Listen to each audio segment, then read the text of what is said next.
Go. 6 little tricks to use in the kitchen. First off, take a hard-boiled egg, place it in a jar, add a little bit of water to cover. Then you just place your hand over the jar and shake it like mad. And once you're done, which is pretty soon, you just take the egg out and the shell is basically falling off the boiled egg. And it's that easy to remove. Alright, staying on the same shaking idea, this is a garlic bowl. And I'm just going to place it in a jar and again, shake like mad.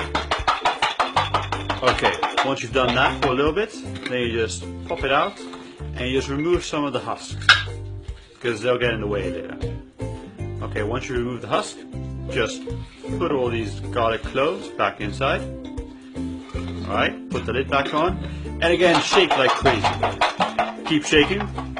Just carry on shaking. And now you just pop it out and all the skins have separated from the cloves. You can just pick them away and put them to one side.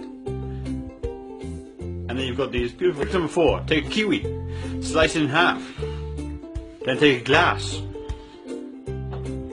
Press the glass into the corner of the kiwi and then up against the back of the skin all the way up until the skin is completely removed in one go. And there we go, now you've got half a kiwi, perfectly peeled.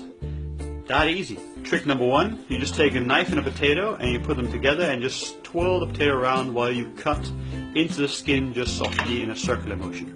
Then you take it and you cook it like you normally would. Now, by cooking the skin with the potato, you actually infuse the potato with more flavor because most of the flavor of the potato is actually in the skin, so you get more potatoey mash.